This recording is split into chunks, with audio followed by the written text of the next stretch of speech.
బేబీజీ అమరావతి వెంచర్లో freedom from registration charges జనవరి 26 వరకు మాత్రమే. Call 04069032244. Amaravati parade ground ready అయిపోయింది. ఈసారి గణతంత్ర దినోత్సవ వేడుకలకి అమరావతిని వేదికగా ఆంధ్రప్రదేశ్ ప్రభుత్వం ఎంచుకుంది. దీనికి సంబంధించి గ్రూప్ డి అంటే బ్లాక్ డి అంటారు దాన్ని. బ్లాక్ డి కోర్ క్యాపిటల్ ఏరియాలో ఉన్నటువంటి ప్రాంతంలో పరేడ్ గ్రౌండ్ ని ప్రత్యేకంగా డెవలప్ చేశారు. కొద్ది రోజుల క్రితం మనం ఒక వీడియో కూడా చేసాం. తాజాగా అక్కడ ఉన్నటువంటి దృశ్యాలు ఒకసారి మీరు చూస్తే కనుక ఇది కండిషన్ పరేడ్ రిహార్సల్స్ చేస్తున్నటువంటి దృశ్యాలు.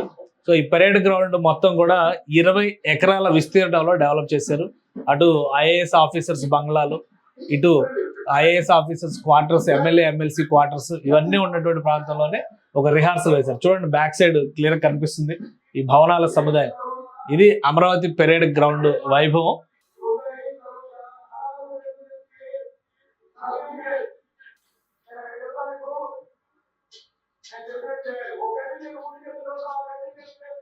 రైట్, ఇది మార్కింగ్ చేసి మరి ఇక్కడ ఏ విధంగా మూవ్మెంట్స్ చేయాలి, ఏ విధంగా పెరేడ్ చేయాలనేది డిఫరెంట్ టీమ్స్ అంటే పోలీస్ అధికారులు ఒకవైపు, మరోవైపు నుంచి ఎన్సీసీ క్యాడెట్లు, ఎన్ఎస్ఎస్ టీంలు వీళ్ళందరినీ కూడా తీసుకొచ్చి రాజధాని ప్రాంతంలో రిహార్సల్స్ చేస్తున్నారు. సార్ ఈ దృశ్యాలు మనం చూస్తే కనుక ఖచ్చితంగా అమరావతిలో ఒక వైభవపేతమైనటువంటి పరేడ్ గ్రౌండ్ రెడీ అయిందన్న విషయాన్ని మనం అర్థం చేసుకోవచ్చు.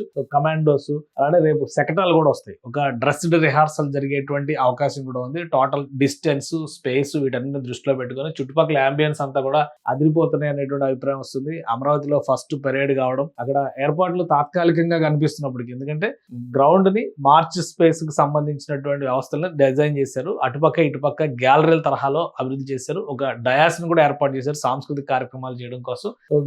వీటన్నిటి కూడా చాలా వేగంగా దాదాపు నెల రోజుల్లో ఈ పనులన్నీ పూర్తి చేశారు. వాస్తవానికి ఈ బ్లాక్ డి లో కాకుండా ఇప్పుడు ఉన్నటువంటి సెక్రటేరియట్ బ్యాక్ సైడ్ ఈ పరేడ్ గ్రౌండ్ కి ఏర్పాట్లు చేయాలనుకున్నారు. కానీ ఏ ప్రాంతంలో అయితే పరేడ్ గ్రౌండ్ ని పెట్టాలనుకున్నారో ఆ ప్రాంతాన్ని అభివృద్ధి చేద్దాం అనే నిర్ణయానికి రావడం, అధికారులు వెంటనే ఏర్పాట్లు చేయడం, చకచక ఆ పనులు పూర్తి చేయడం జరిగిపోయింది. ఈ రిహార్సల్స్ కి సంబంధించి వివిధ బృందాలని రాష్ట్ర వ్యాప్తంగా ఈ పరేడ్ లో పార్టిసిపేట్ చేసేటువంటి బృందాలకు సంబంధించిన ప్రతినిధులను కూడా తీసుకొచ్చారు. ఇందాక చూసినవి మనం నిన్న చేసిన రిహార్సల్స్, ఇవి ఈ రోజు లేటెస్ట్ గా తీసుకొచ్చినటువంటి అనమాట. ఎవరికి వాళ్ళు బెటాలియన్స్ కి తగ్గట్టుగా ఆయా టీంలన్నీ కూడా అక్కడికి చేరుకున్నాయి. సో వీళ్ళందరూ కూడా రిహార్సల్స్ చేస్తున్నారు. వాళ్ళ అవసరాలకు తగ్గట్టుగా మార్కింగ్స్ మొత్తం అంతా కూడా గ్రౌండ్ లో ఇవ్వాల్సినటువంటి ఫినిషింగ్ టచెస్ అన్ని కూడా అయిపోయాయి. అంటే పనులు చేసేవి ఏమీ లేవు, కానీ ఏర్పాట్లు చేసేవి మాత్రమే పెండింగ్ లో ఉన్నాయి. సో గ్రౌండ్ అయితే రెడీగా ఉంది. గ్రౌండ్ చుట్టుపక్కల ఏర్పాట్లు మాత్రం జరుగుతున్నాయి.